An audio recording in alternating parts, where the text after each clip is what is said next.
Good morning friends, मैं GS भाई विपिन चौधरी आप सभी के बीच। जैसे कि मैंने लास्ट आपको मॉडर्न हिस्ट्री में पढ़ाया था, मॉडर्न हिस्ट्री में मैंने आपको पढ़ाया था कि मराठा साम्राज्य, और इसमें आप क्या पढ़ रहे हैं, मॉडर्न हिस्ट्री। मॉडर्न हिस्ट्री के अंदर आपने सबसे पहले गवर्नर जनरल पढ़े, जिन्होंने बहुत सारी नीतियां अपनाई भारत को हड़पने के लिए। इन्हीं के बीच में एक बहुत महत्वपूर्ण क्या आता है जो विशेष करके आता है, जिसका नाम है governor general Lord Dalhousie. Lord Dalhousie की हड़प नीति बहुत प्रसिद्ध है। किसके लिए? आधुनिक भारत के लिए, मॉडर्न हिस्ट्री के लिए। विशेष करके हम यदि बात करें लॉर्ड डलहौजी की, तो लॉर्ड डलहौजी ने सबसे पहले हड़प नीति अपनाई थी। किसने अपनाई थी? हड़प नीति। सवाल पूछते जाता है उस गवर्नर जनरल का नाम बताइए जिसने हड़प नीति अपनाई थी। तो सभी बच्चों से मेरा निवेदन है, जो भी मेरा वीडियो देखें वो इसे अपनी कॉपी में साथ के साथ कराया करें, वरना आपकी कुछ भी समझ में नहीं आएगा। ठीक है, हड़प नीति अपनाई थी। हड़प नीति का विशेष कारण क्या था कि जो भी भारत के सभी राज्यों को अधिग्रहण कुछ ही समय की बात थी, इसके आधार पर, क्योंकि इसके आधार पर लिख लें इस बात को, इसके आधार पर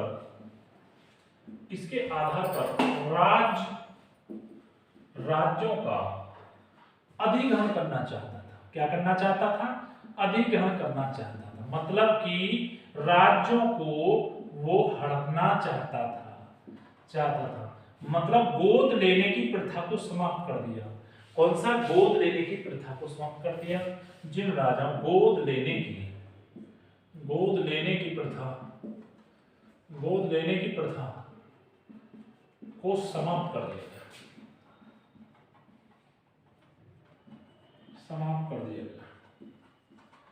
गोद लेने की प्रथा को समाप्त कर दिया गया। डलहौजी ने विपरीत था और बहुत अपनी प्रकृति के विपरीत बहुत व्यक्ति था, बहुत ही मतलब अपनी जो प्रकृति है उस प्रकृति के बहुत ज्यादा विपरीत था। वो कहता था कि विश्व राज्य के अंदर वही राज्य होना चाहिए जो उसका वास्तविक अधिकारी है। किसी को आंचल लगाकर या किसी को किसी ना कारण पर विलय नीति शक्ति पर आधारित और शांतिपूर्ण तरीके से की। सबसे पहले एक सवाल और पूछ लिया जाता है कि उस गवर्नर जनरल की विलय नीति का सबसे बड़ा कारण यह है कि जिस राजा की संतान नहीं हुआ करती थी उस राज्य को अपने में विलय कर लिया करता था, मिला लिया करता था कि अब इस पर मेरा अधिकार है, आपका कोई अधिकार नहीं। मैं एक कानून बनाता हूं कि जिस राजा के पास कोई अपनी संतान नहीं है वो उसका उत्तराधिकारी किसी और को नहीं बना सकता, उसको मैं विलय कर लूंगा। दूसरी बात, कुछ राजाओं को, जैसे कि सादत खां की बात करें या इनकी बात करें बेगम हजरत महल की, तो उसमें भी इसने यही कहा था कि राजा कहता था कि जनता भड़की और जनता ने हमारे पास आकर शिकायत की हमारी हुकूमत में कि इस राजा के राजपाट से हम खुश नहीं है और इस राज्य का भी विलय अपने राज्य में कर लिया जाए। मतलब कि हड़पने की नीति किसकी थी? लॉर्ड डलहौजी की थी। तो सबसे पहले इस बात को भी लिखेंगे, विलय की नीति अपनाई। किसने बनाई? विलय की नीति भी अपनाई। विलय की नीति में विपरीत प्रकृति का आदमी था। विपरीत प्रकृति मतलब कि जो नेचुरलिटी है उसके खिलाफ काम नहीं लिया। विपरीत प्रकृति का व्यक्ति था, मतलब कि उसे ये लगता था कि यदि ऐसा नहीं है तो हम कभी भी आपको यहाँ का राजा नहीं बनने देंगे। दूसरी बात है अवध पर एक अवध राज्य हुआ करता था। अवध राज्य के राजा पर, क्योंकि राज हमारा छोटे छोटे राज्यों में बढ़ चुका था, भारतवर्ष के अवध राज्य के शासक पर कुशासन का आरोप लगाकर कुशासन का आरोप लगाया। क्या लगाया? कुशासन का आरोप लगाया। कुशासन का आरोप लगाया कि आप कुशासन मतलब कि निंगो शासन कर रहे हैं। आपने से पंजाब सिक्किम को, सतारा को बौद्ध व्यक्तिगत के सिद्धांत द्वारा, बदापुर आदि को, पंजाब को व्यक्तिगत सिद्धांत द्वारा अपनाया। पंजाब को, जो पंजाब राज्य है, पंजाब राज्य को व्यक्तिगत सिद्धांत मतलब कि हड़प कर व्यक्तिगत सिद्धांत से, कि तुम्हारे व्यक्तिगत सिद्धांत से अपनाया गया। तो इसने ये कार्य किए और इसका जो महत्वपूर्ण कारण था सिर्फ राज्य को हड़पना था। इसकी जो हड़प नीति है वो इसीलिए बहुत ज्यादा प्रसिद्ध मानी गई। नीति का भारत को निर्यात बढ़ाना। डलहौजी ने अधिग्रहण के लिए जिस साधन का सहारा लिया, राज्य विलय का सिद्धांत कहते हैं। राज्य विलय यदि किसी प्राप्त सुरक्षा राजा के शासक सर्वाधिक उत्तराधिकारी हो जाए तो उसका राज्य उसके दत्तक पुत्र को नहीं सौंपा जाएगा। इसके लिए यदि गोद लेने के में अंग्रेज अधिकारियों की सहमति प्राप्त नहीं होती थी, इसे राजवटिश नीति कहते हैं। मैं फिर दोबारा कहता हूँ, राज्यों को हड़पने की नीति सिर्फ एक ही होती थी, यदि राजा का कोई संतान नहीं होती थी तो उसके बहुत सारे उत्तराधिकारी हो जाते थे। इसी कारण उसे जब अंग्रेजों से परमिशन लेनी होती थी तो अंग्रेज कभी भी उत्तराधिकारी बनने के लिए परमिशन नहीं करते थे। दूसरी बात, 1848 में सतारा, 1853 में झांसी, नागपुर, मतलब कि इनने झांसी, नागपुर, सतारा, बहुत सारी जगह ऐसी थी झांसी जो छोटे छोटे राज्य थे, अलग अलग जो छोटे छोटे राजा थे, एक एक दो दो डिस्ट्रिक्ट बनाकर राजा थे अलग अलग राज्यों में, इसने धीरे धीरे सबको हड़प दिया था। 1843 की बात करें, 1854 की बात करें, 1848, 1853 में, 1848 में, 1848, 1853 और 1854 के अंदर में आपको बात में सतारा, कितनी सतारा, ठीक है ना, सतारा पंजाब, है ना, सतारा पंजाब आदि को हड़प लिया था, आदि को हड़प लिया था। रेल, इसका मुख्य उद्देश्य क्या था बेटा? निर्यात को बढ़ाना, मतलब कि यहां से मुख्य उद्देश्य था इसका निर्यात को बढ़ाना। सवाल पूछ लिया जाता है कि लॉर्ड डलहौजी ने किसको निर्यात बढ़ाया? निर्यात को बढ़ाया गया, मुख्य उद्देश्य। दूसरी बात, रेल योजना, रेल प्रारंभ किसने की? रेल प्रारंभ 1834 में जो की थी, वैसे तो चल रही, रेल प्रारंभ भी लॉर्ड डलहौजी ने की, लॉर्ड डलहौजी ने की। इस बात को छोटा सा सवाल बहुत, लॉर्ड डलहौजी के शासनकाल में, लॉर्ड डलहौजी के शासनकाल में।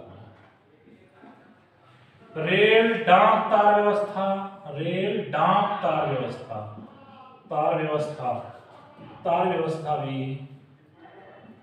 भी इन्हीं के शासनकाल में, इसी के शासनकाल में, इसी के शासनकाल में प्रारंभ हुई, इसी के शासन में प्रारंभ हुई। मतलब मेरा कहने का कारण है जो रेल भी चलाई गई, डाक तार व्यवस्था की, वो सब इसके में ही प्रारंभ की गई और इसने बहुत बुरी तरह से पूरे भारत को कर दिया। माने इसी क्रम में पेशवा बाजीराव के दत्तकों को पेंशन रोक दी और कर्नाटक और सूरत के नवाबों को भी उपाधियां छीन ली। अब दत्तक पुत्र था, मैं एक बात बताऊं, बाजीराव, मैं इससे पहले आपको मराठा पढ़ाया था लास्ट टॉपिक में। मराठा जो थे, यदि आपस में कभी गृह युद्ध ना होता तो कभी भी उन्हें पूरे भारत पर राज करने से कोई नहीं रोक सकता है, क्योंकि उनकी जो नीति थी बहुत लड़ाकू प्रवृत्ति के थे और बहुत ही सक्रिय और पॉजिटिव व्यक्ति थे। परंतु उनमें आपस में करने के कारण, आपस में गृह कलेश के कारण वो अलग अलग बढ़ गया, जिसमें अंग्रेजों ने और मुगलों ने बीच में फायदा उठाया। मतलब सबसे ज्यादा अंग्रेजों ने उनके परिवार में हस्तक्षेप करना शुरू कर दिया, मतलब तीसरे पक्ष के रूप में, मतलब परिवार की लड़ाई में किसी तीसरे ने हस्तक्षेप करना शुरू कर दिया। इसी कारण वो उस कार्य को नहीं कर सके। परंतु एक नाना साहब थे, नाना साहब एक दत्तक पुत्र के रूप में थे, एक वंश चला आ रहा था मराठा वंश। मराठा में एक नाना साहब थे जो दत्तक पुत्र के रूप में थे। नाना साहब को भी इनने क्या कर दिया था? अपदस्थ कर दिया था। पेशवा बाजीराव के दत्तक पुत्र को पेंशन रोक दी और उसे दे दिया। मतलब कि होता क्या था कि अंग्रेजों का शासन था, ये पेंशन के रूप में राजा को लेते थे। पेशवा बाजीराव द्वितीय जो थे, उनका एक पुत्र था जिसे बोलते हैं दत्तक पुत्र, उसका नाम था नाना साहब। क्या था? उसकी भी पेंशन को रोक दिया था। तो लिख सकते हैं इसमें, उस नाम पूछा गया है, एसएससी ने पूछा है ये, पेशवा बाजीराव द्वितीय के पुत्र जो हैं, द्वितीय के पुत्र, पेशवा बाजीराव द्वितीय के पुत्र नाना साहब को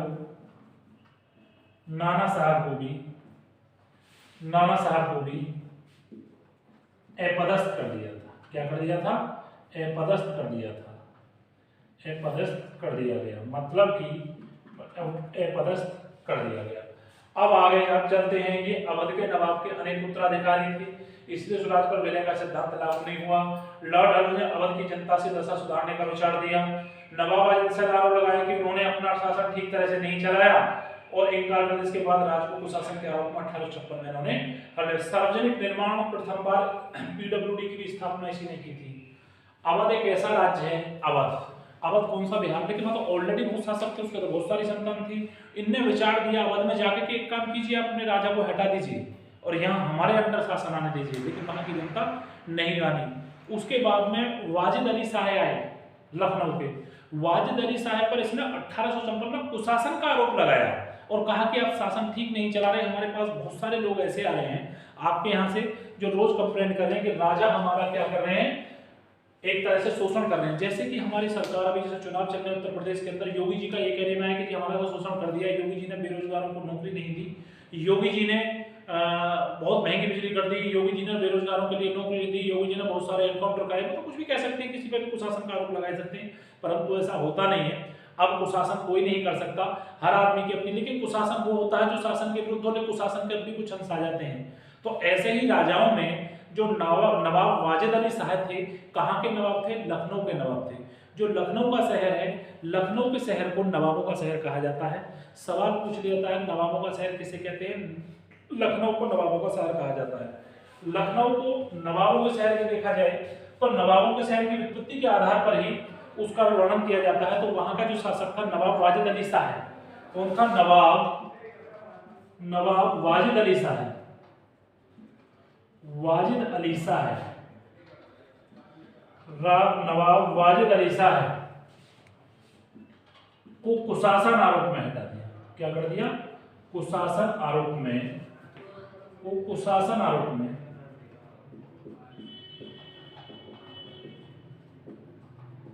कुशासन आरोप में अपदस्थ किया गया। मतलब कि एक ऐसा राजा था जो उसे अपदस्थ किया गया। तो विशेष कर स्थिति अब यहाँ तक आती है, उसे हम आगे देखते हैं। लॉर्ड डायोजी को रेलवे का जन्म माना जाता है, 1853 में इसने चलाई थी। सार्वजनिक निर्माण प्रथम बार इसने की थी और इसकी खास विशेषता कीजिए अपने पेपर के अनुसार। फैक्ट के रूप में एक सवाल पूछ लिया जाता है, उस फैक्ट के रूप में सवाल पूछने का विशेष कारण क्या है। फैक्ट के रूप में पहला सवाल पूछ लिया जाता है, क्या सवाल पूछ लिया जाता है, पीडब्ल्यूडी की स्थापना किसने की थी, है ना, सार्वजनिक निर्माण, सार्वजनिक निर्माण, सार्वजनिक लोक निर्माण, सार्वजनिक लोक निर्माण,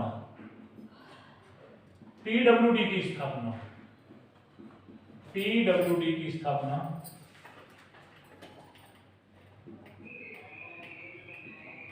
पीडब्ल्यूडी की स्थापना की 1853 में। रेलवे प्रणाली शुरू की, रेलवे प्रणाली, रेलवे प्रणाली प्रारंभ की। मुंबई से थाने के बीच, थाने के मध्य 34 किलोमीटर लंबी यात्रा। ठीक है, इतना काम लॉर्ड डायोजी ने किया। ठीक,